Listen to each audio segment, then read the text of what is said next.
기도하겠습니다.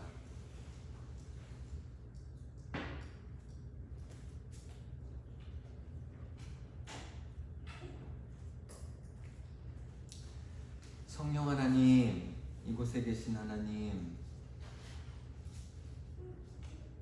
아버지의 뜻이 이루어지는 시간이 되게 하여 주시고, 제 뜻이 아니라, 제 열정이 아니라, 제 소망이 아니라 하나님 아버지의 나라와 아버지의 뜻이 이루어지는 시간이 되게 하여 주시고, 하나님 순종하는 시간이 되게 하여 주시고, 순종이 목적이 되고 순종이 기쁨이 되는 시간이 되게 하여 주시기를 기도합니다.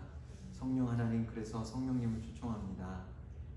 성령님, 성령님의 충만함 없이, 성령님의 인도하심 없이 내가 아무것도 할 수 없음을 인정합니다. 하나님, 저는 아무것도 아닙니다. 주님이 이 땅 가운데에 하나님 오늘 우리를 부르셨고, 그래서 우리가 순종함으로 이곳에서 하나님 또한 말씀을 전합니다. 이 말씀이 저희 귀에 들려질 때에, 하나님 이 말씀이 선포되어질 때에 하나님 아버지의 뜻이 이루어지게 하시고 아버지의 나라가 오게 하시며, 하나님 말씀이 현실이 된 것처럼, 하나님 말씀이 육신이 된 것처럼, 하나님 말씀이 오늘 우리의 삶 가운데에 현실이 되고 이루어지는 시간이 되게 하여 주시옵소서. 우리의 마음과 생각과 눈과 귀와 우리 모든 감각을 열으셔서 하나님이 우리에게 지금 이 순간 말씀하신 것을 들을 수 있게 하여 주시옵소서. 주님, 그래서 우리에게 지금 이 순간 말씀하여 주시옵소서. 주님, 우리가 순종하겠습니다. 듣겠습니다. 예수님 이름으로 기도합니다. 아멘.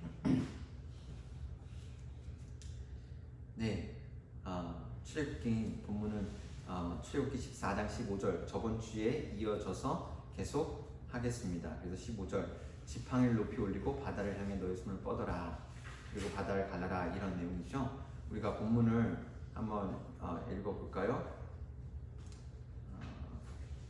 자, 14장, 출애굽기 14장 15절 말씀, 16절 말씀 쭉 한번 읽어봅시다.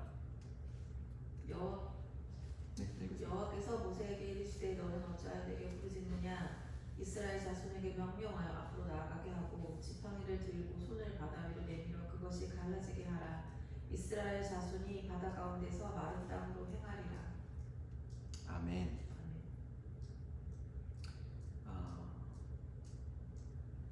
자, 오늘 말씀은요, 저번 주에 이어서 계속 홍해 이야기입니다. 지난 시간 리캡을 잠깐 빨리 하겠습니다. 잊어먹으면 안 되니까. 지난 3주 동안 홍해가 갈라지는 배경을 살펴봤어요. 하나님이 일하시는 방법은 비슷해요. 먼저 하나님은 그의 백성들에게 궁지로 들어가라고 합니다. 왜 그래요? 우리가 아무것도 할 수 없다고 느껴지는 그곳에서, 그 상황에서, 즉 하나님이 일하시지 않으면 죽는 상황에서 하나님이 우리의 하나님이심을 드러내시기 위해서예요. 하나님만이 드러나시고 하나님만이 영광 받으시고 하나님만이 나의 구원과 힘이 되시는 그런 것입니다. 두 번째, 하나님은 미래의 모든 디테일에 대해서 말씀하시지 않는 것을 볼 수 있었어요. 하지만 아무것도 말씀하시지 않는 것은 또 아니에요.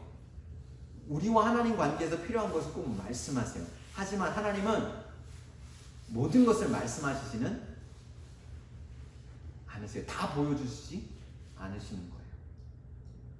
결국 뭐예요? 우리에게 믿음이 필요한 부분이에요. 하나님께서 그분의 모습을 보여주시면 좋겠죠. 근데 하나님은 보이지 않아요. 믿음의 눈으로 우리는 볼 수 있어요. 성령께서 우리 안에서 그 믿음이 자라게 하세요. 말씀을 들을 때. 세 번째, 이집트의 군대는 더 맹렬히 모든 것을 쏟아서 주의 백성을 대적해 오고 있습니다. 하나님이 놀라운 일을 행하실 때 우리에게 보이는 상황은 때로는 우리에게 극단적으로 어렵게 치닫을 수 있어요. 이를 통해서 뭐예요? 온전히 하나님만 의지하고 그렇게 함으로 우리가 하나님을 더 깊이 경험할 수 있게 되는 거예요. 하나님이 하나님 하시는 거예요. 이러한 상황 속에서 우리는 우리의 시선을 하나님께만 두어야만 숨을 쉴 수가 있습니다.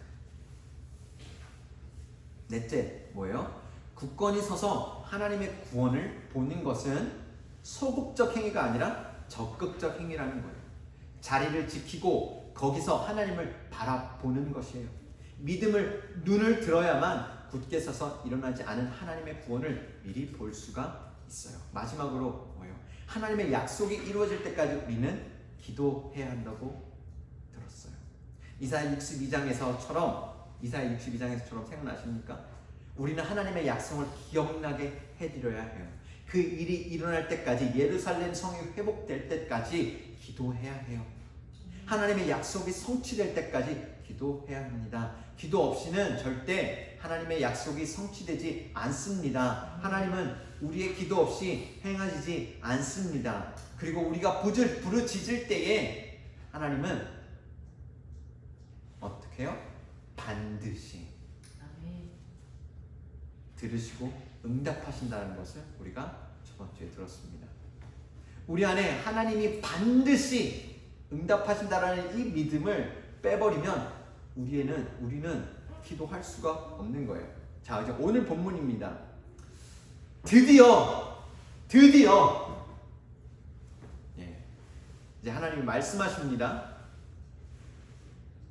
이제 쇼타임입니다. 정말 하나님이 홍해를 가르치는 시간이 드디어 온 것입니다. 하나님의 약속이 현실이 되는 시점입니다. 말씀이 육신이 되고 하늘에 이루어진 일이 땅에 이루어지는 때가 된 것입니다. 하늘의 현실이 땅의 현실이 되는 시점입니다. 우리의 기도가 현실의 열매를 이루는 시간이 온 것입니다. 하나님은 현실을 바꾸시는 하나님이십니다. 믿으십니까? 아멘. 이 시대 기독교인들은 아주 오래전에 일어난 16세기, 17세기, 18세기인가요? 디이즘, 영국에서 디이즘이라는 것이 일어났어요. 근데 이 시대 기독교인들은 이 디이즘에 젖어 사는 것 같아요. 이 디이즘은 뭐냐면요, 하나님은 존재하지만 우리의 현실에 관여하지 않는다라는 거예요.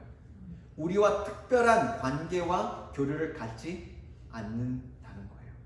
또 한 가지는 하나님은 우리의 박스 안에 넣어놓고 하나님이 누구이신지를 우리가 결정하는 거예요.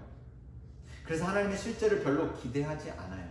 어떤 분들은 더 나아가서 이 디이즘뿐만 아니라 하나님이 아예 없는 것처럼, 무신론자처럼 살아요. 여러분, 우리가 이제 프리스코에 살면서 저희 아내는 모르겠는데 저는 이 원수의 가장 큰 공격이 이런 것 같아요. 그건 뭐냐면 기도하면 할수 이런 마음이 드는 거예요. 이런 엄청 공격이 와요. 우리 하나님이, 우리를 이곳에 부르신 그 하나님이 이 땅을 바꿀 수 없다는 거예요. 하나님이 죽은 것처럼 아무것도 할 수 없다라는 거예요. 내가 믿는 하나님은 살아계신 하나님이신데, 현실을 바꾸신 하나님이신데, 현실을 뒤집어 버리신 하나님이신데 그 일을 할 수 없다라는 거예요. 그러니까 제 안에 믿음과 부딪히는 거예요. 화가 나는 거예요. 그래서 하나님, 이 영적 흐름에, 이 땅의 이 영적 흐름에 하나님이 존재해도 그 하나님이 이곳에 별 관심이 없고 이 땅을 바꿀 관심이 없고 아무 일이 일어나지 않는다라고 하는 이 거짓말 가운데 하나님 뭐라고 말씀하십니까? 라고 기도하게 되는 거예요. 화가 나는 거예요. 하나님, 내가 아는 하나님은 살아계신 하나님이십니다. 우리를 이때까지 이끌어오신 하나님은 살아계신 하나님이십니다. 현실을 바꾸신 하나님이십니다. 라고 외치게 되는 거예요. 타협하고 싶지 않은 거예요. 밀리고 싶지 않은 거예요. 더 크게 소리치고 싶은 거예요. 하나님 살아계신다고요. 하나님의 약속을 성취하신다고요. 소리를 지르면 안 되는데 제가 소리를 또 막 지르고 있어요. 그런데 이것은 완전한 거짓말이에요. 이것에 놀아나면 기도할 수가 없어요. 현실이 뒤집어지는 것을 기대할 수가 없어요. 타협하는 거예요. 그리고 하나님의 진리를 거부하게 되는 거예요. 하나님은 보이는 현실을 상상할 수 없는 방법으로 뒤집는 분이시라는 것을 오늘 본문을 통해서 우리는 알 수가 있어요. 하나님은 홍해를 가르치는 거예요. 아멘. 하나님은 하나님의 백성들이 상상할 수 없는 선물을 준비하셨습니다. 바로 홍해가 갈라지게 해서 이스라엘 백성들을 위해서 바다가 마른 길을 내게 하는 거예요. 물이 벽이 되게 하는 것입니다. 얼마나 놀라워요. 현대 과학자들은 그게 그냥 자연현상으로 그냥 모세의 바다처럼 이렇게 조금씩 해서 물이 드러난 거야, 그렇게 설명을 하려고 합니다. 아니요. 그런데 성경은 분명하게 그런 사람들을 위해서 뭐라고 얘기하는지 아세요?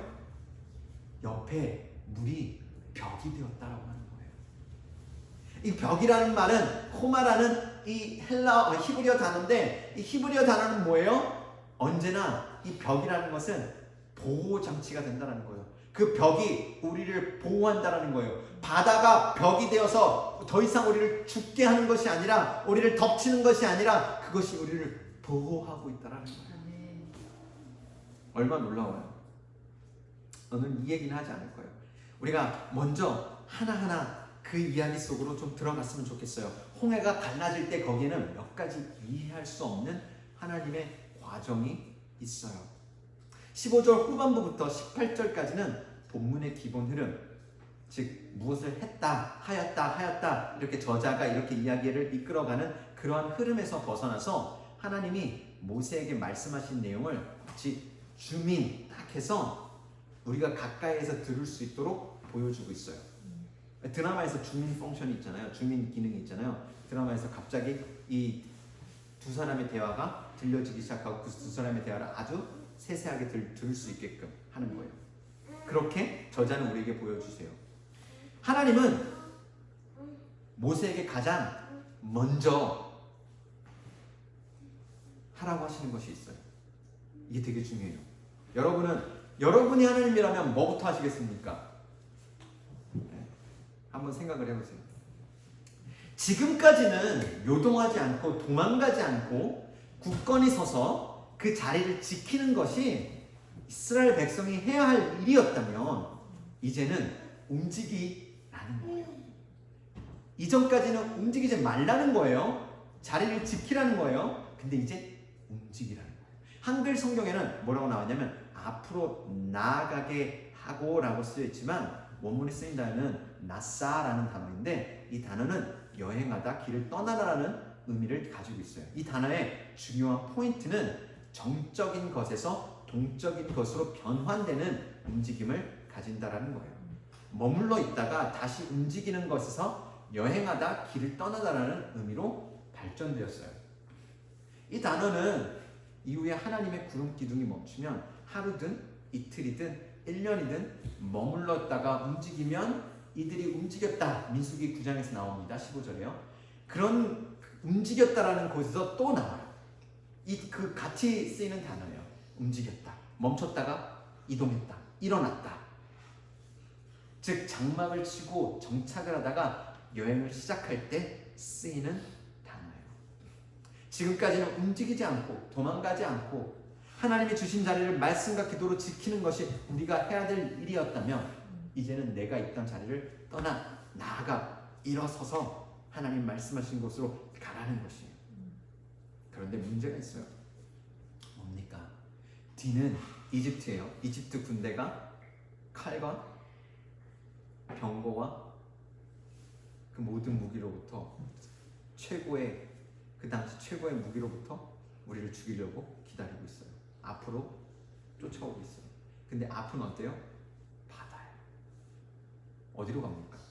무슨 개울도 아니고 시내도 아니고 강도 아니고 바다를 건너간다는 게 말이 안 되잖아요. 우리는 알아요, 역사를. 근데 이들은 아직 모르는 거예요. 지금 이 상황이 말이 되려면 가장 먼저 홍해를 가르고 그 다음에 갈라진 그 길로 가는 게 맞아요. 오시죠? 조용히 하세요. 그런데 순서가 달라요. 믿음으로 일어나 움직이는 것이 먼저라는 거예요. 그 다음에야 홍해가 갈라진다는 거예요. 아멘. 저는 이 말씀을 읽으면서 웃었어요. 처음 말씀을 계속 다시 묵상하면서 웃었어요. 와, 하나님 어떻게 가장 먼저 해야 될 일을 이런 것을 가장 먼저 하는 것이 주님이 뭔가를 하시는 게 아니라 우리가 뭔가를 하라고 하시니 되게 재밌는 거예요. 홍해가 갈라진 걸 보여주지도 않으시는데 먼저 보여주면 움직이겠다고 저는 그렇게 말하고 싶어요. 안 보여주면 한 발자국도 안 움직일 거예요, 주님. 그런데 하나님의 일은 하나님이 말씀하실 때 보이지 않아도 일어나 움직일 때 일어난다라는 것이에요. 당연히 하나님은 말씀하시지 않으면 부르신 자리를 떠나면 안 돼요. 자리를 지키고 버티라고 하면 힘들어도 무서워도 죽을 것 같아도 버텨야 해요. 그리고 떠나라고 하면 움직이라고 하면 보이지 않아도 움직여야 해요. 2000년 3월에 이스라엘에서 있었던 일이에요. 제가 6개월간 선교 훈련을 마치고 이스라엘에서 이제 하나님 앞으로 이제 이스라엘에서 6개월 선교 훈련이 끝났는데 이제 어떻게 해야 합니까? 이제 선교를 나가야 됩니까? 하나님 이제 무엇을 하기 원하십니까? 이스라엘에 있었어요. 예루살렘에 있었어요. 제게는 8일을 경유해 한국으로 돌아가는 리턴 티켓이 있었어요. 그런데 단순히 그렇게 하고 싶지 않았어요. 왜요? 하나님이 주인이시니까요. 내 모든 삶에 하나님의 그 인도하심을 받으면서 살겠다고 서원을 하고 그 말씀 따라서 이스라엘 무슬림 선교 훈련을 받았어요. 그리고 기도하기 시작한 거예요. 하나님 이제 무엇을 하기 원하십니까? 주님 말씀하시지 않으면 저 안 움직일 거예요. 그렇게 기도하면서 며칠이 지났어요. 저 안 움직여요. 다른 학생들은 다 자기 나라로 돌아갔는데 저만 남았어요. 며칠을 떠나지 않고 기도하는데 드디어 토요일날 새벽이었어요. 기다리고 있는데 하나님 정말 말씀하십니다. 근데 그게 뭐라고 하셨냐면 오늘 가지고 있는 오픈 티켓을 북을 해서 파리로 가라는 거예요. 그리고 그 유럽 지역의 회복을 위해서 영국과 그 유럽 지역의 회복을 위해서 전도행을 하는 걸 보여주시는 거예요. 혼자. 근데 그날은 이스라엘이 안식일이었어요. 토요일날이 안식일입니다. 이스라엘은 쉬는 날이어서 모든 사람들이 문을 닫습니다. 그런데 주님, 그래서 제가 주님 앞에 그런 거예요. 주님, 오늘은 쉬는 날인데 에어프랑스 사무실이 문을 닫아요. 비행기도 있는지도 모르겠어요. 그런데 하나님이 있다고 가라고 하시는 거예요. 근데 계속 기도를 하면 믿음이 생겨요. 그래서 새벽에 짐을 다 쌌어요. 그리고 한인교회 토요일날 이제 그 예루살렘의 한인교회는 토요일날 예배를 드렸어요. 그래서 예배에 참석을 하고 사람들한테 이제 작별 인사를 한 거예요. 오늘 파리로 갑니다 인사를 했어요. 짐을 큰 짐 2개를 들고. 근데 사람들이 하는 말이 오늘 쉬는 날이라 비행기 없을 거라고, 비행기표 구하기 어려울 텐데 비행기표 있는지 알아봤어요? 아니요. 근데 이걸 다 설명하기 어렵기 때문에 아무 말 하지 않고 큰 짐 2개를 들고 예루살렘 뉴시티에 있는 에어프랑스 사무실로 향했어요. 막 걸어가는 거예요. 딱 걸어갔는데 갑자기 마음이 막 확 어려워지는 거예요. 왜요? 그 당시에 이제 에어프랑스 아피스가 있는데 그 아피스가 그 사무실이 그 셔터 있잖아요. 옛날 우리나라의 셔터 앞에 이렇게 유리가 있고 그 앞에 또 셔터를 내려서 철 셔터를 내려서 그걸 닫잖아요. 근데 그 철 셔터가 내려져 있는 거예요. 그러니까 닫혀 있는 거예요. 다른 상점들도 다 그렇게 셔터가 닫혀 있는데 당연히 에어프랑스도 닫혀 있죠. 이상하다. 분명히 하나님 내게 말씀하셨는데 하나님 뭐예요? 그러면서 물어보는 거예요. 하나님 이게 뭐예요? 근데 마음이 확 어려워지는데 잘 보니까 그 셔터 밑에 요만한 이렇게 다 닫히지 않고 요만한 구멍 요만큼 있는 거예요. 그래서 거기 가서 이렇게 밑을 이렇게 내려보고 밑에 보니까 그 안에 사람들이 있는 거예요. 걸어다니는 게 보여요. 발이 보이는 거예요. 그래서 제가 셔터를 막 두드렸어요. 막 두드렸더니 거기 있는 사람이 나와서 지금 문 닫았다고, 우리 영업 안 한다고, 오늘 지금 우리가 영업 안 한다고 그러는 거예요. 그래서 아니라고, 저 지금 내가 지금 그 파리를 가야 되는데, 나 오늘 파리를 가야 되는데 지금 티켓이 필요한데 좀 도와달라고 제가 이렇게 사정을 막 했어요. 그랬더니 막 그러면서 들어오라고 해서 그러면서 얘기를 하는 거예요. 우리가 지금 제가 그 안에 들어간 거예요. 그러면서 오늘 비행기가 있는지도 모르고 지금 오픈 티켓인데 그걸 이제 끊어서 이제 가야 되는데 비행기가 있는지도 모르고 한번 확인을 해봐야 된다고 그러는 거예요. 근데 저는 아직도 그때가 분명하게 생각이 나요. 생생하게 생각이 나요. 뭐라고 했는 거 아세요? 제가 오늘 알고 왔다고. 비행기 있는 거 알고 왔다고.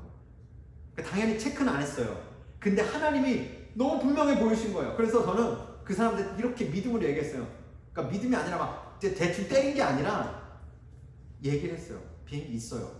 보세요. 확인해 보세요. 그러면서 다 그 사람이 체크를 하는데 정말 컴퓨터로 체크를 하는데 비행기가 있는 거예요. 어떻게 알았냐고. 오후에 비행기가 한 대가 있는 거예요. 그러면서 그 비행기를 타고 갈 수 있도록 그 사람이 부을 해준 거예요. 그리고 하나님의 말씀을 쫓아서 이제 뭐 많은 일이 있었지만 파리 공항에 도착을 해요. 파리 드골 공항인가요? 어쨌든 그 공항 이름 정확히 생각이 안 나는데 공항에 도착을 해요. 공항에 도착을 해서 갈 데가 없잖아요. 그 공항에서 갈 곳이 없잖아요. 그냥 앉아서 하나님 공항에 왔는데 이제 어떻게 해요? 대책이 없이 간 거예요. 그래서 하나님 어떻게 해요? 앉아서 찬양을 하기 시작해요. 기타를. 사람들이 와서 막 보면서 이렇게 동전을 막 던져주려고 그래요. 그래서 제가 거기에는 이제 그런 사람들 되게 많더라고요. 던져주려고 그러는 거예요. 제가 이게 아닌데. 저는 이곳에 예배하고 싶었어요. 그래서 하나님 여기 보라고 했으니까 이제 하나님 파리에 왔으니까 예배하는 거예요. 아직도 생각나요. 무슨 찬양이냐면 I could sing of your love forever 이러면서 막 찬양을 했어요. 그러면서 하나님 이제 어떻게 해요? 어떻게 해요? 이러는데 생각이 난 거예요. 그래서 제가 이제 그 아는 분을 통해서 파리에 누가 있다는 얘기가 갑자기 생각이 나면서 그분하고 이제 연결을 하려고 한 거예요. 그리고 그분의 연결을 전화를 했는데 정말 이제 그 아는 분 도움을 받아서 전화를 공항에서 했는데 그분이 연락이 된 거예요. 근데 그분이 하는 말이 룩셈부르크로 오라는 거예요. 룩셈부르크 그 지하철역이 있는데 그 룩셈부르크로 오라는 거예요. 그래서 알았다. 근데 룩셈부르크를 이제 가려고 하는데 결론만 얘기 드리면 그분을 다시 못 만나요. 한 번도. 룩셈부르크로 가려고 이제 티켓을 지하철표 티켓을 끊으려고 하는데 지하철표 티켓이 다 문을 닫은 거예요. 이걸로 할 수가 있는 게 없는 거예요. 티켓을 구할 수가 없는 거예요. 이걸 뽑을 수가 없는 거예요. 그래서 어떡하지? 그 들어가는 입구 앞에서 들어가는 입구가 이렇게 바처럼 되어 있어요. 근데 그 바 앞에서 이렇게 멀뚱멀뚱 서 있어서 이렇게 사람들 쳐다봤는데 사람들이 지나가는 사람이 없는 거예요. 어떡하지? 고민하고 있어요. 근데 10대 청년들이 이렇게 10대 청소년들이 이렇게 막 지나가면서 한 두세 명이 이러면서 이렇게 들어가려고 하는 것이 제가 그 친구한테 얘기를 했어요.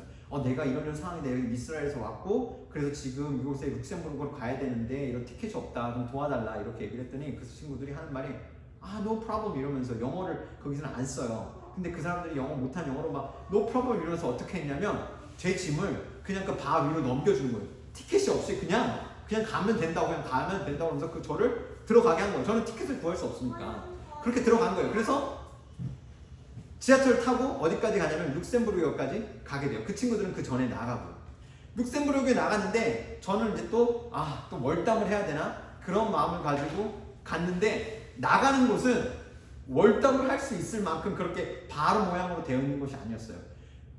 여기 바닥부터 천장까지 이렇게 셔터가 닫혀 있는 거예요.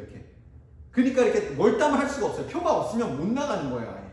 짐을 큰 짐을 2개 들고 있고. 그리고 그 짐 위에 앉아서 이제 하나님 어떡해요? 하나님 어떡해요?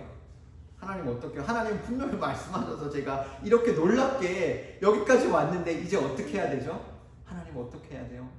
이렇게 물어보고 있는 거예요. 하나님 어떡하게 해요? 무엇을 원하게 원하세요? 이제 기도하게 되는 거예요. 근데 갑자기 그런 마음이 드는 거예요. 하나님 기다려라. 네가 누구 만나게 될 거야. 기다려.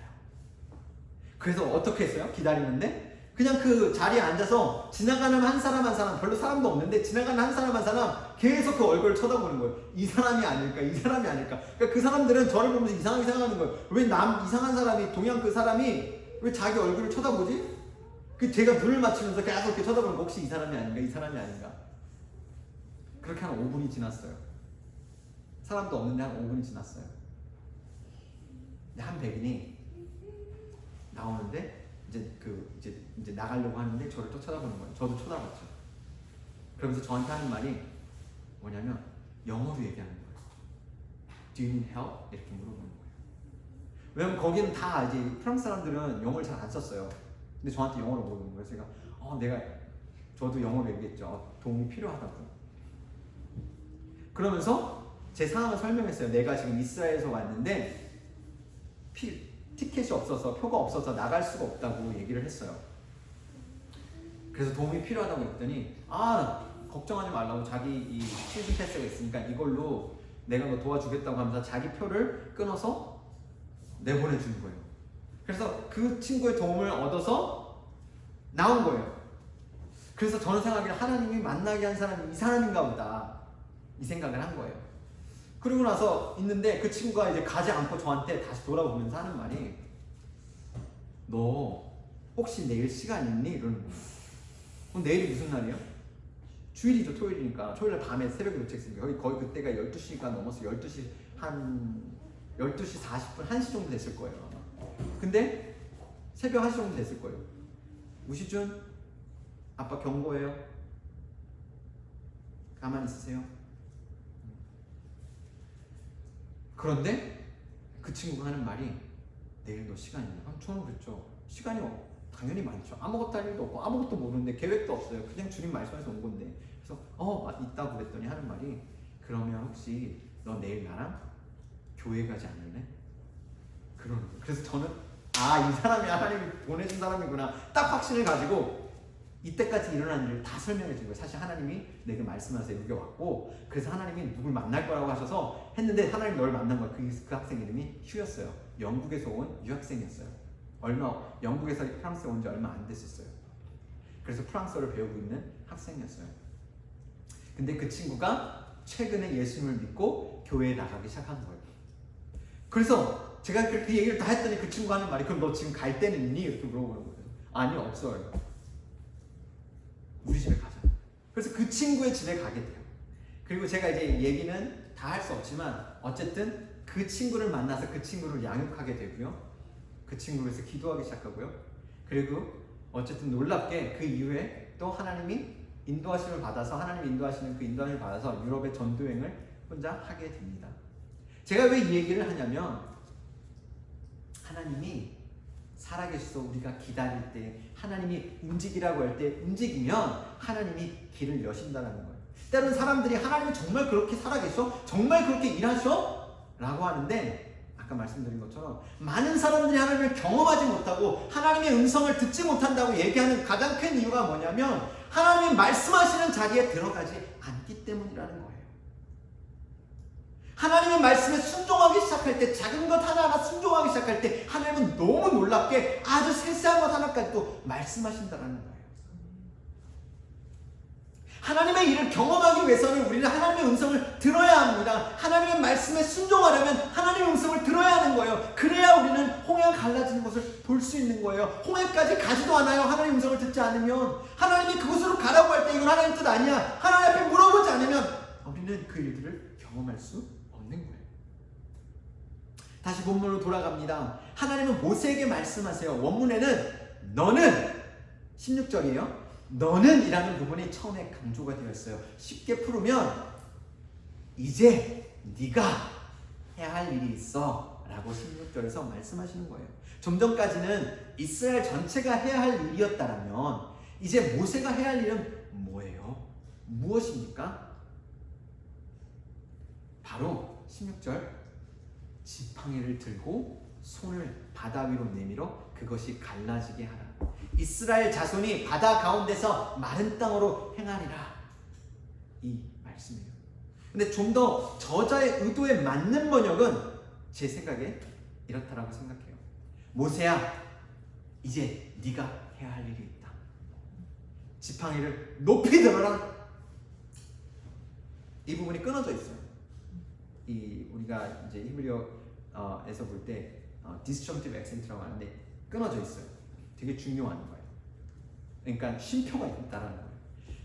그리고 내 손을 바다를 향해 뻗어. 그리고 뭐라고 한다고요? 바다를 가르거라. 정확하게 이렇게 되어 있어요. 네가 바다를 뻗으면 바다가 갈라질 거야, 이렇게 쓰여있지 않고요. 네가 2인칭으로 명령이 있어요. 네가 바다를 가르거라. 목적어가 바다예요. 그렇게 쓰여있어요. 그러면 이스라엘 백성들이 바다 한가운데로 바다 한가운데 마른 땅으로 들어갈 수 있을 것이다. 이게 제가 번역합니다. 여기서 질문이 생겨요. 왜 하나님은 모세에게 홍해를 가르라고 하셨을까요? 하나님이 직접 가르치면 되잖아요. 지금 하나님은요, 홍해가 갈라지게 하는 명령권을 모세에게 직접 주시는 거예요. 권한과 능력, 시간을, 그 일이 일어나는 시간을 결정하는 그 권한을 주시는 거예요. 당연히 모세가 하는 게 아니죠. 하나님이 하시는 거죠. 쉽게 얘기해서 집에 제가 스위치에 불을 켜요. 그럼 불은 누가 켜는 거예요? 뭐 우리는 제가 킨다고 하겠죠. 근데 실제는 누가 킨 거예요? 무엇이 킨 거예요? 전기가 킨 거예요. 그런데 그 스위치를 누르는 것은 누구예요? 저예요. 우리예요. 그 스위치를 누를 권리를 모세에게 주는 거예요. 마치 예수님이 제자들에게 자신의 권한과 능력을 주시는 것과 마찬가지. 이스라엘 백성이 볼 때에는 어때요? 바다가 모세의 손에 의해 갈라지는 거예요. 모세의 손의 타이밍에 갈라지는 거예요. 이 일은 또 나중에 언제 일어나요? 아말렉과 전쟁을 할 때 모세의 손이 내려가면 지고 이기면 올라가면 이기는 거예요. 하나님이 그렇게 하실 필요가 없어요. 왜 그렇게 해요? 근데 지금 하나님은 특별하게 지금 누굴 사용하고 계세요? 모세를 사용하고 있다. 하나님은 지금 이러한 권한을 모세에게 주시고 있는 거예요. 처음부터 그랬어요. 하나님은 언제나 그의 종을 통해 일하세요. 그의 종은 순종해야 돼요. 당연히. 사람들은 그 순종의 내용이 무엇인지 모르지만 모세는 알아요. 지팡이를 높이 들어야 하는 것입니다. 그리고 손을 바다를 향해 뻗어야 하는 것입니다. 자, 여기까지만 보았을 때 이게 쉬울까요? 모세에게 이게 쉬울까요? 그 200만 명의 사람들 쳐다보는데 지팡이를 높이 들어야 돼요. 그리고 그 손을 바다를 향해서 이렇게 뻗어야 되는 거예요. 그때 이제 홍해가 갑자기 그 타이밍에 맞춰서 그 명령에 맞춰서 쫙 갈라지는 거예요. 하나님이 그렇게 하시겠다는 거예요. 그렇게 가르라는 거예요. 네가 믿음으로 가르라는 거예요. 네가 믿음으로 가르라는 거예요. 그 행위를 하라는 거예요. 저는 그랬을 것 같아요. 저도 우리 가정도 많은 하나님의 놀라운 일들을 경험했지만 그 200만 명 앞에서 그렇게 하라고 말씀하시면 저는 이거 혹시 안 되면 어떡하지? 하나님이 누군가를 위해서 손을 얹고 치유 기도를 하라고. 지금 하나님이 위암 환자가 있는데 그 위암 환자가 앞으로 나오게 하고 그 위암 환자를 위해서 기도해라. 그 당시에 낫게 하겠다 이렇게 말씀하시면 그 자리에서 낫게 하겠다 하면 제가 그것을 할 수 있을지 저는 걱정인 거예요. 안 될 것 같은 거예요. 근데 모세는 어떻게 해요? 모세는 어땠을까요? 모세는 어떤 사람이었어요? 사람을 두려워하는 사람이었어요. 실패감과 사람을 두려워하는 마음으로 가득 찬 사람이었어요. 그래서 말을 못하는 사람이라고 하는 거예요. 실패감으로 자신감도 바닥이에요. 정체성이 분명하지 않았던 사람이에요. 이집트인도 아니고 히브리인도 아니었어요. 마치 한인 2세 같아요. 그리고 자기가 속한 민족에게 버림을 받고 살인자로 이집트인에게도 쫓겨서 도망가서 40년을 살게 돼요. 나는 어디에도 속함을 받지 못한 자라는 거예요. 그래서 아들을 낳았는데 뭐라고 하냐면 게르솜이라고 해요. 무슨 뜻이에요? 내가 이방인이 되었다라는 거예요. 어디에도 속함 받지 못한 그런 존재라는 거예요. 내가 누구인지 모른 채 40년을 살아왔는데 그때 하나님이 부르셔서 그의 과거의 아픔을 치유하시고 정체성을 세워가세요. 하나님이 10가지 재앙을 보여주시면서 그것을 경험하게 하시고 홍해까지 오는 동안 하나님이 누구이신지를 조금씩 모세는 알게 됩니다. 그 하나님 안에서 자신이 누구인지를 이해하고 알아가는 과정 가운데 있는 거예요. 그런 상황에서 하나님은 말씀하시는 거예요. 지팡이를 높이 들어라. 자신감을 가지고 들어. 그리고 자신감을 가지고 손을 뻗어. 그리고 믿음으로 홍해를 갈라. 너는 모세가 아니라 내 이름으로 내 명령에 순종함으로 나아가는 거야 라고 말하는 거예요. 너는 모세 이름으로 지금까지 오는 게 아니라 모세 이름으로 홍해를 가르는 것이 아니라 바로 만군의 여호와의 이름으로 순종하며 그 이름으로 나아가 홍해를 가르는 거라는 거예요. 내가 누구라고 바다에게 명령합니까? 내가 누구라고 바다를 가릅니까?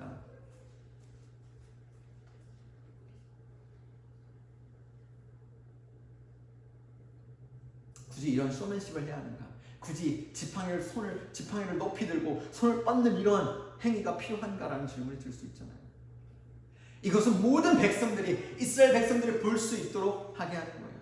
그 가운데 하나님은 모세가 누구인지를 가르치시는 거예요. 너는 내가 세운 나의 종이라는 거예요. 내가 너를 통해서 일하시겠다는 거예요. 이스라엘 백성에게도 이집트인에게도 속하지 못했던 네가 바로 나의 종이라는 것을 보여주시겠다는 거예요. 너의 손으로 하는 명령에 바다가 순종할 것이라는 거예요. 너가 그렇게 순종할 때 내가 일할 것이라고 말씀하시는 거예요. 하나님 이걸 통해서 저에게 계속 말씀하시는 것 같아요. 저는 자신감이 없어요. 근데 하나님 말씀하시는 거예요. 너는 지금 이 프리스코에 너의 이름으로, 너의 능력으로, 너의 자신감으로, 너의 어떠함으로, 너의 경험으로 온 것이 아니라는 거예요. 너는 이 프리스코에, 너의 가정은 이 프리스코에 하나님 만군의 여호와의 하나님의 이름으로, 예수 그리스도의 이름으로 왔다라는 거예요. 예수의 이름으로 왔다는 것은 무엇입니까? 예수의 능력으로 왔다라는 거예요. 하나님의 능력이 우리와 함께 있다라는 거예요. 우리가 기도하기 시작할 때에, 우리가 예배하기 시작할 때, 우리가 선포하기 시작할 때에 하나님이 일하시겠다라는 것입니다. 하나님이 이 땅 가운데에 일하시겠다라는 거예요. 하나님이 이 땅의 홍해를 가르시겠다라는 것입니다. 하나님이 이 땅의 여리고성을 무너뜨리시겠다라는 것입니다. 네가 누구인지는 너가 어느 나라 사람인지, 너가 어디에 속했는지, 너가 어떤 경험을 했는지가 아니라 네가 순종하는 그분에 의해서 결정되는 거야. 성경은 세례 요한을 설명할 때, 세례 요한을 묘사할 때 다른 묘사를 하지 않아요. 세례 요한이 어느 출신인지, 세례 요한이 어느 지파에 속했는지, 세례 요한이 얼마나 어떤 사람인지. 근데 세례 요한을 정의할 때 딱 한마디로 정의해요. 요한복음에서 1장 6절에서 하늘로부터 난 자가 있으니, 하늘로부터 보내심을 받은 자가 있으니, 원문에 보면 이렇게 나왔어요. 하나님으로부터 보내심을 받은 자가 있으니 그의 이름은 뭐예요? 요한이라. 우리의 정체성은 다른 게 아닙니다. 하나님으로부터 보내심을 받은 자, 그것 외에 다른 어떤 것도 있을 수 없다라는 거예요. 제 안에 계속 그런 마음 드는 거예요. 나는 제가 백만장자도 아니고, 내가 엄청난 목회 경험이 있는 것도 아니고, 설교의 경험이 있는 것도 아니고, 계속 나 자신이 가진 것과 내가 누구인지에 대해서, 내가 어떤 경험을 했는 것에서 묵상하고 생각하고 고민하고, 그래서 나는 하나님 할 수 없습니다, 나는 할 수 없습니다, 모세처럼 하나님 내 모습을 보세요, 나로부터 무슨 선한 것이 납니까? 하나님 나로부터 뭐가 일어날 수 있습니까? 다른 사람을 보내세요 라고 얘기했던 것처럼 저도 계속 나 자신에 대해서 묵상하는 거예요. 그런데 하나님은 너 자신을 보지 말라고 하시는 거예요. 우리를 정의할 때 우리는 이렇게 정의해야 됩니다. 하나님의 약속을 받고 하나님의 부르심을 받은 자, 하나님으로부터 보내심을 받은 자입니다. 다른 어떤 정체성이 우리를 결정하는 것이 아니라, 규정하는 것이 아니라, 우리는 이 땅 가운데 하나님의 보내심을 받은 자로 이곳에 있는 것, 그 외에 다른 어떤 이유도 설명도 규정도 없는 것입니다. 그게 우리의 정체성인 것입니다. 그 정체성을 세우기 원하십니다.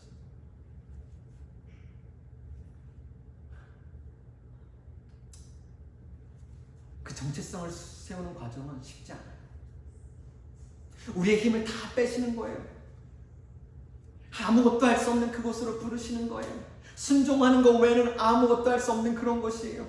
우리는 너무 힘이 없어 보여요. 세상에 볼 때는 가장 연약하고 부족하고 아무리 봐도 홍해를 복종시킬 능력이 없어요. 그런데 이때가 바로 역사가 일어나는 때예요. 그때가 바로 우리가 누구인지를 어디서부터 찾아요? 세상으로부터 찾는 게 아니라 내가 누구인지를, 내가 어떤 존재인지를, 내가 얼마나 가치 있는 존재인지를 세상으로부터 찾는 게 아니에요. 소유로부터 찾는 게 아니에요. 내가 가진 것으로부터 찾는 게 아니에요. 내가 가진 학교로부터 찾는 게 아니에요. 내가 가진 부모로부터 찾는 게 아니에요. 내가 가진 학위로부터 찾는 게 아니에요. 내가 가진 차로부터 찾는 게 아니에요. 바로 하나님으로부터 찾는 거예요. 이때가 바로 하나님이 영광 받으시고 우리를 사용하시는 때예요. 주님 외에 아무것도 없는, 우리가 순종할 때에 모든 것을 가지려고 하려 해도 할 수 없는, 모든 것을 가지고 가르려고 해도 할 수 없는 그 홍해가 갈라지는 것이에요. 우리가 하나님의 이름으로, 예수 그리스도의 이름으로 우리의 정체성을 다른 어떤 우리에 대한 설명을 다른 어떤 것으로 찾는 것이 아니라, 우리의 가치를 소유로부터 찾는 게 아니라 하나님으로부터 찾을 때, 우리가 그것부터 설명되기 시작할 때 하나님의 나라가, 하나님의 역사가 우리를 통해 일어나기 시작하는 것입니다. 그러면 하나님은 왜 굳이 바다를 갈라서 그 길로 이스라엘이 건너게 하셨을까요? 그런 질문을 하게 되었어요. 굉장히 중요한 부분이에요. 저희 교회 와도 너무 중요한 부분이에요. 여러 가지 이유와 설명이 있지만 여기서는 몇 가지만 나눌게요. 첫째, 하나님이 누구이신지를 드러내시는 거예요. 굳이 바다를 막 쫙 갈라야 됩니까? 이것을 이해하려면 바다가 갈라지는 현상을 이해해야 해요. 기적이에요. 저희 교회 이름이 뭐죠? The Miracle Church. 기적의 교회.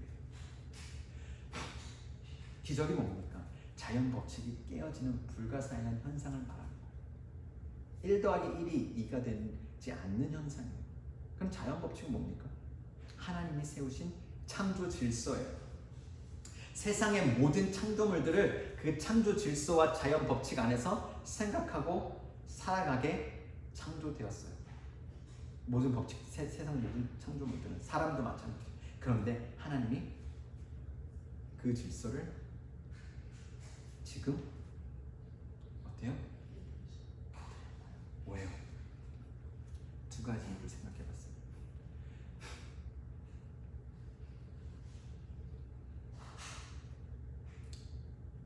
첫째, 자연 법칙의 주인이 하나님이심을 나타내십니다.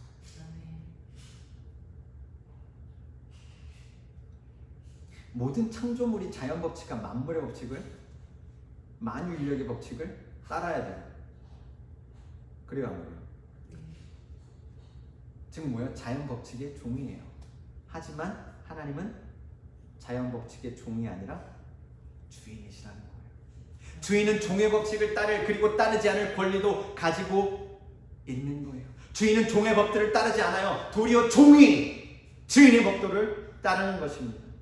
그래서 이 기적 현상을 통해서 하나님의 창조주이심을, 주인이심을 자연 원리가 그 모든 창조물에게 선포하는 것입니다. 기적은 우리가 알고 있던, 의지했던, 살고 믿어왔던 방식이, 원리가 깨어져 그 모든 것의 주인이, 그것을 다스리는 자가 하나님이심을 드러내는 도구이자 현상인 것입니다. 이집트인들도 반드시 봐야 했던 거죠. 당시 사람들에게 있어 이 바다는 죽음을 상징하는 것이었습니다. 이 바다 밑에 죽음의 공포가 있는 거예요. 이 바다는 또한 어떤 것이냐면 이 모든 만물의 시작점입니다. 모든 창조론이 바다로부터 시작해요. 물로부터 시작해요. 이집트와 그 당시에 세계를 지배했던 이집트와 바벨론, 이집트와 그 메소포타미아 문명의 핵심적인 창조론이 바로 물로부터 시작이 돼요. 바다로부터 시작이 돼요. 그런데 하나님이 이 바다를 가르치는 것입니다. 이 바다를 완전히 가르치는 거예요. 하나님이 그 당시에 가지고 있던 사람들의 창조론을 완전히 뒤집어 버리시는 것입니다. 뭘 위해서? 하나님이 이 모든 창조의 주인이시라는 거예요. 하나님이 움직이실 때에, 하나님의 백성과 함께 걸어가실 때에 바다도 갈라져야 하는 것이에요. 바자도 어떤 것도 하나님의 앞에 막을 수가 없는 거예요. 하나님을 막을 수가 없는 거예요. 문들이 열리기 시작하는 거예요. 아멘. 하나님이 가시기 시작하면 땅이 열리기 시작하는 것이고, 숲이 열리기 시작하는 것이고, 바다가 열리기 시작하는 것입니다. 그런데 하나님이 아담을 어떻게 창조했어요? 모든 만물을, 그 자연을 다스리라고 하셨어요. 하나님의 권한으로. 근데 그 권한을 누구에게 줬어요? 그 안에 빼앗겨서 더 이제 우리가 그 자연을 하나님의 말씀으로 다스리는 것이 아니라 그 자연의 종이 되어서 그 법칙 안에 살게 되는 거예요. 근데 예수님이 오시면서 다시 그것이 회복돼요. 그러면서 예수님이 하신 말 뭐예요? 하나님의 말씀에 순종함으로 너희가 나아갈 때에 어때요? 죽은 자가 살아나고 병든 자가 고침을 받고 자연 법칙이 깨지는 거예요. 자연 법칙이 깨지는 게 아니에요. 자연이 그 권위 아래 들어가는 거예요. 네. 우리가 올바른 권위를 회복하는 것이에요. 그렇다고 우리 마음대로 막 그냥 땅을 갈라져라 이런 게 아니에요. 하나님 그러잖아요. 이 산을 명하여 저 산이 저쪽으로 옮기라 하면 옮길 것이다. 네가 누구인지 하나님 안에서 우리가 결정되기 시작하고 보이기 시작하고 규정되기 시작할 때, 하나님께서 우리에게 말씀하시는 것에 우리가 순종하기 시작할 때 하나님이 말씀하시는 거예요. 자연이 너희에게 순종할 것이다.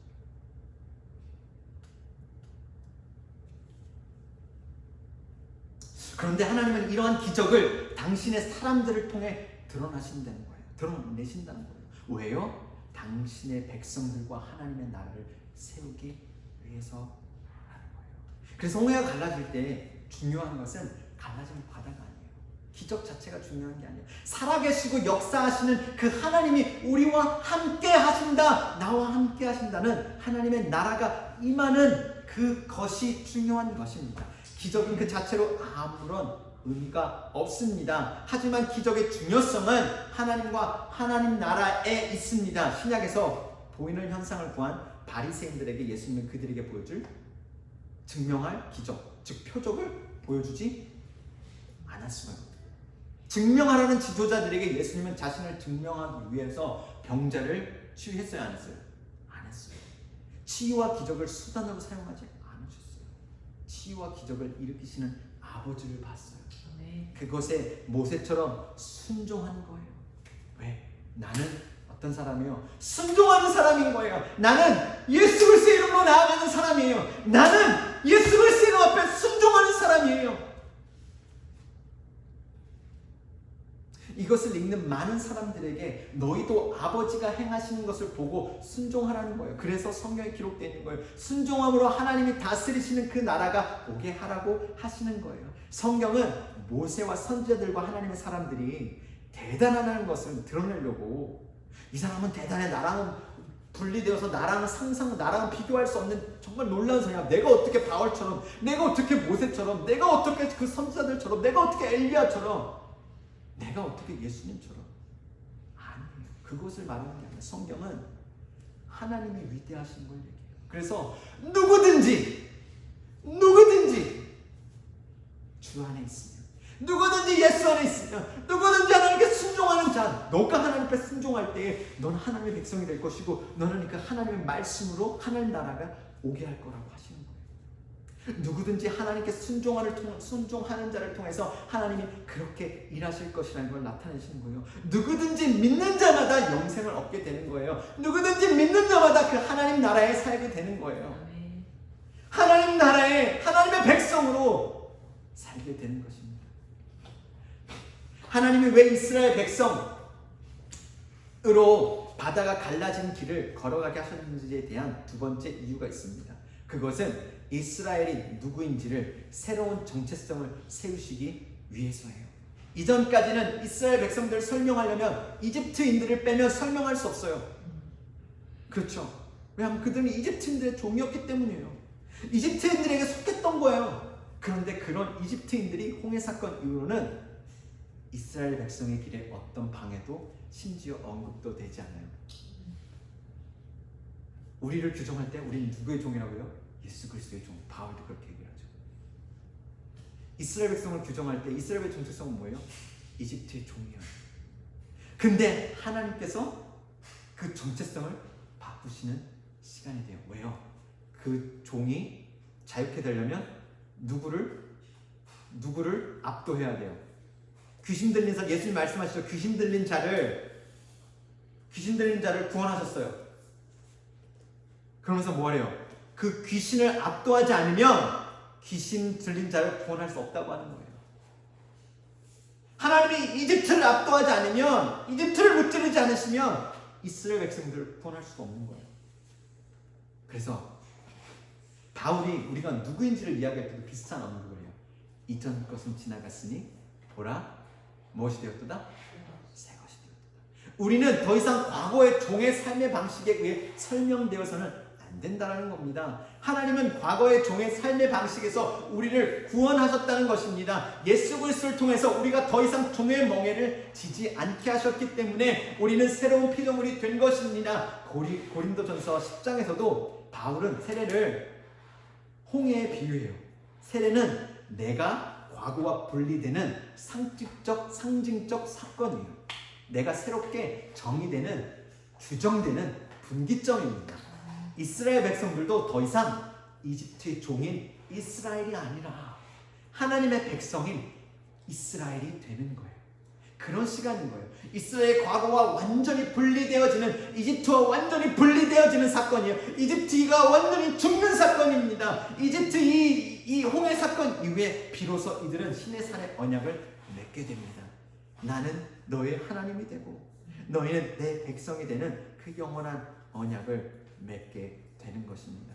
이스라엘은 이제 여호와 하나님이 아니면 설명할 수 없는 백성이 되는 거예요. 그들의 정체성은 여호와 하나님으로만 세워지는 시작점인 거예요. 결국 하나님이 그의 백성들과 그의 나라를 세워가시는 중요한 분기점인 거예요. 우리는 어떻습니까? 아까 얘기했던 것처럼 여러분을 누군가 규정할 때 돈 많은 사람, 좋은 차 타는 사람, 학벌이 좋은 사람, 박사를 공부하는 사람으로 규정되고 싶으십니까?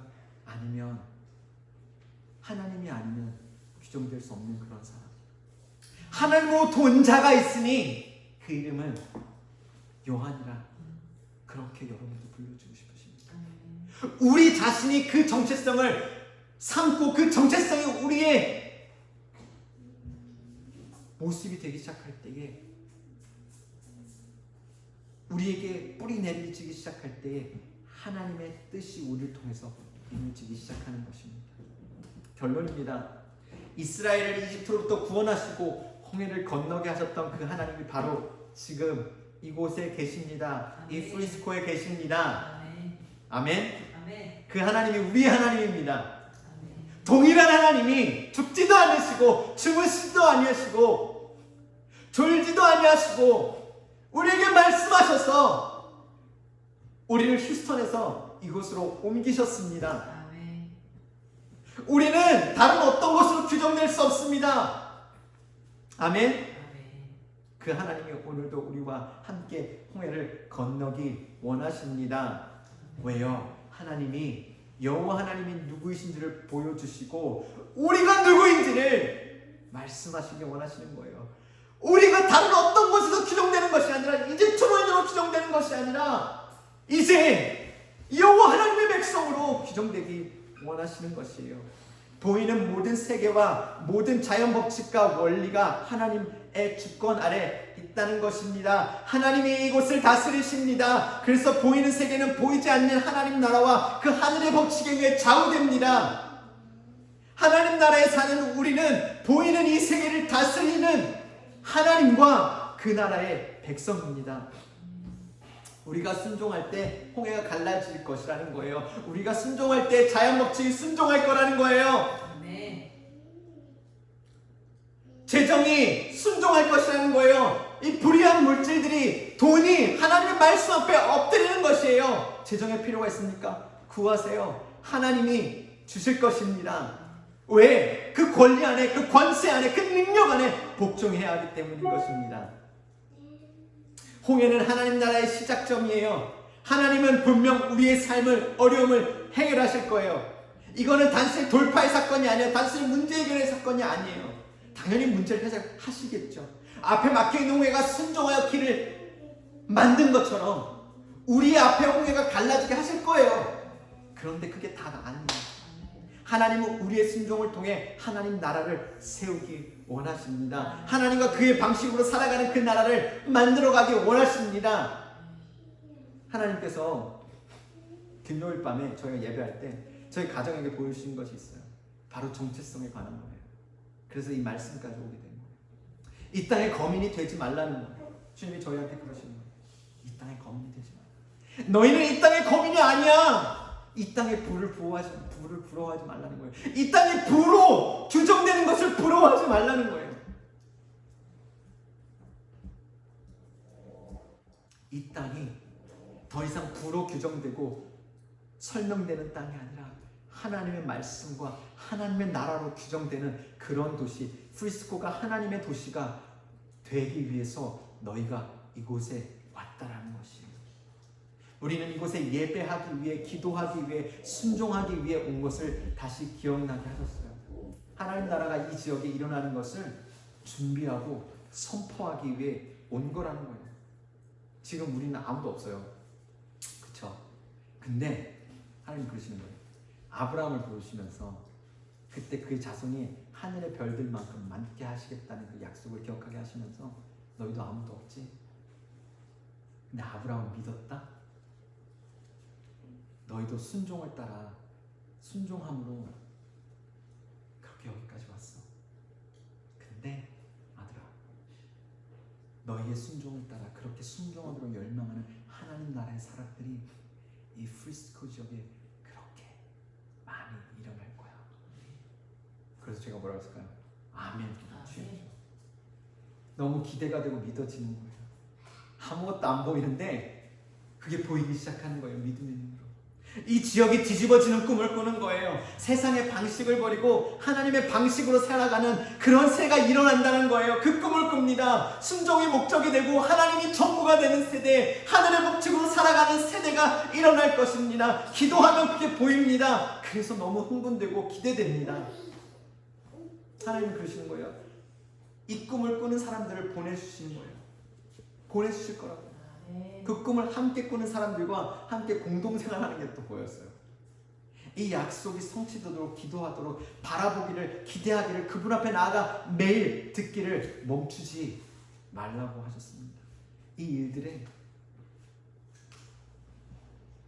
우리가 예 주님, 예 주님, 예 주님이라고 반응했으면 좋겠어요. 우리가 같이 기도할까요?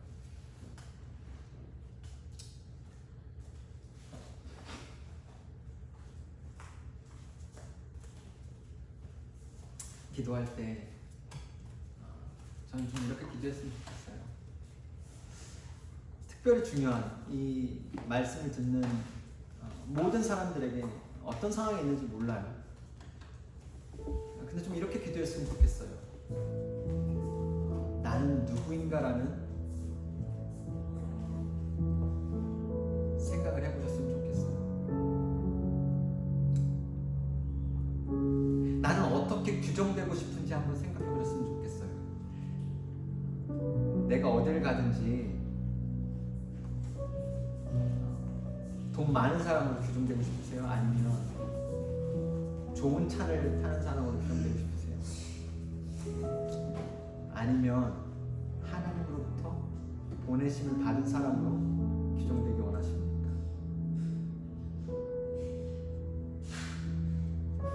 하나님께서 저희 가정 가운데, 이 교회 가운데 말씀하신 것이지만 저는 이렇게 기도했으면 좋겠어요.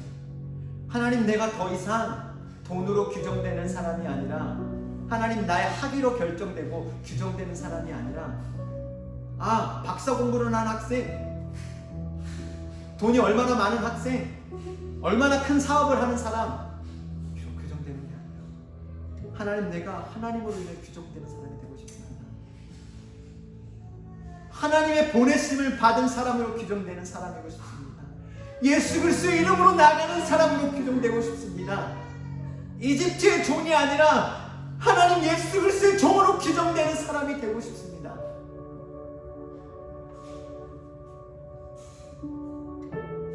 그때 하나님께서 내가 너를 통해서 홍해를 가는 거야. 너는 담대하게 너의 지팡이를 들어. 내가 너에게 준 그 지팡이를 높게 들어라. 담대하게 들어라. 부끄러워하지 말고 들어라. 그리고 이 세상을 향해서 너를 막아서는 이 세상을 향해서 예수 그리스도의 이름으로 만군의 여호와의 이름으로 뻗어라. 이 세상이 순종하며 이 세상이 그 가운데 무릎을 꿇을 것이다. 만군의 여호와의 이름으로 나아갈 때에 내가 일할 것이다. 하나님 우리를 그렇게 부르셨어요. 하나님 우리를 그렇게 부르셨어요. 하나님 우리를 그렇게 부르셨습니다. 예, 주님하고 받으셨으면 좋겠어요. 예, 주님 나는 그러한 자입니다. 나는 하나님의 거룩한 자입니다. 하나님 나를 이 땅을 다스리는 자로 부르셨습니다. 하나님 내가 부끄러워하지 않고 예수 그리스도의 이름의 지팡이를 담대하게 들겠습니다. 나를 향해 걸어오는, 나를 향해 덮쳐오는 거친 파도를 향해 내가 갈라져라라고 명령하겠습니다. 나를 위협하는 그 거친 바다를 향해, 죽음의 바다를 향해 예수의 이름으로 갈라질지어다 명령하는 자로 살아가겠습니다. 기도합시다. 하나님 감사합니다. 하나님 감사합니다. 하나님 감사합니다. 하나님 오늘도 우리 가운데 말씀하셔서 감사합니다. 하나님 오늘도 우리가 누구인지 말씀하셔서 감사합니다. 하나님 우리를 치던 적이 어디 있느냐, 너희를 위협하던 그 적이 어디 있느냐, 너희의 과거에 너희를 종으로 삼던 죄가 어디 있느냐, 그 죄를 도말하셨던 것입니다. 하나님 우리의 죄를 도말하셨으며 우리가 더 이상 그 과거의 종의 멍에를 주는 자로 살아가는 것이 아니라 이제 죄의 종으로 기정되는 것이 아니라 다른 어떤 것으로 기정되는 것이 아니라 하나님 예수 그리스도로 만군의 여호와 하나님의 이름으로 규정되어집니다. 우리가 하나님 나라에 속했습니다. 하나님 우리가 이 프리스코에 만군의 여호와의 이름으로 나왔습니다. 예수 그리스도의 이름으로 나왔습니다. 온 우주의 주인이시고 모든 창조를 깨뜨려 버리시고 모든 우주 만물이 주님 앞에서 복종하고 바다가 갈라지며 모든 만물이 순종하는 만군의 여호와 하나님의 이름으로 우리가 나왔습니다. 모든 것에 와 계시고 주인이신 예수 그리스도의 이름으로 이 프리스코에 왔습니다. 프리스코야 들을지어다. 프리스코는 하나님 앞에 엎드릴지어다. 프리스코는 하나님의 도시가 될지어다. 프리스코는 하나님 앞에 엎드릴지어다. 하나님 이것을 다스리십니다. 이 땅을 다스리십니다. 이 땅을 통치하십니다. 하나님 감사합니다. 우리를 그 통치하는 하나님의 통치의 자리에 있게 하셔서 감사합니다. 하나님 우리가 예수 그리스도의 이름으로 나아가며 예수 그리스도의 이름으로 선포하며 예수 그리스도의 이름으로 순종합니다.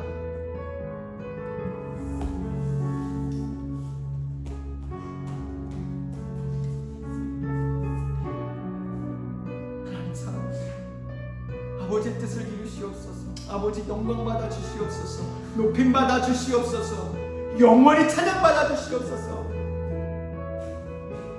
하나님 아무도 셀 수 없는 하나님 그러한 주의 백성들이 이 땅으로부터 일어나게 하여 주시옵소서. 이 프리스코 지역으로부터 하나님 돈이 아니라 은과 금이 아니라 하나님의 말씀으로 구성되기 원하는 제사제들을 일으켜 주시옵소서. 거룩한 옷을 입고 증거 연습에 일어나는 주의 백성들을 일으켜 주시옵소서. 그렇게 하시는 하나님을 찬양합니다. 예수의 이름으로 나아가며 예수의 이름으로 규정되는 주의 백성들을, 그래서 더 이상 이 도시가 부로 규정되는 도시가 아니라 하나님의 말씀으로 규정되는 프리스코는 하나님의 도시라고 알려지게 하여 주시옵소서. 그 교회들이 일어날 것입니다. 아멘. 감사합니다 주님. 이 일에 우리를 사용하셔서 감사합니다. 이 일에 우리를 부르셔서 감사합니다. 이 일에 우리를 도와주시게 하시겠다고 하셔서 감사합니다. 감사합니다 하나님. 찬양합니다. 예수님 이름으로 기도합니다. 아멘. 축도하고 마치겠습니다. 이제는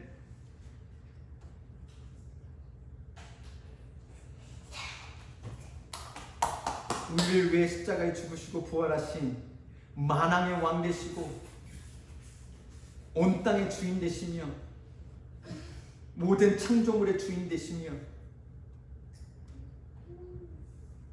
죽음을 이기신 그 예수 그리스도의 은혜와 하나님 아버지의 사랑과 성령 하나님의 교통감화 교제하심이 오늘도 자신이 누구인지를 세상으로 찾는 자들이 아니라 하나님으로부터 찾기로 결정하는 그 모든 사람들과 하나님이면 충분하다고, 그래서 하나님이 부르신 그 자리에 들어가는 그 모든 사람들, 하나님이면 충분하다고 고백하며 주님을 섬기는 그 모든 선교사님들과 하나님의 백성들과 사역자들과 하나님의 부르심을 받은 하나님으로 규정되는 그 모든 사람들에게 있기를 간절히 축원하며 기도합니다. 아멘.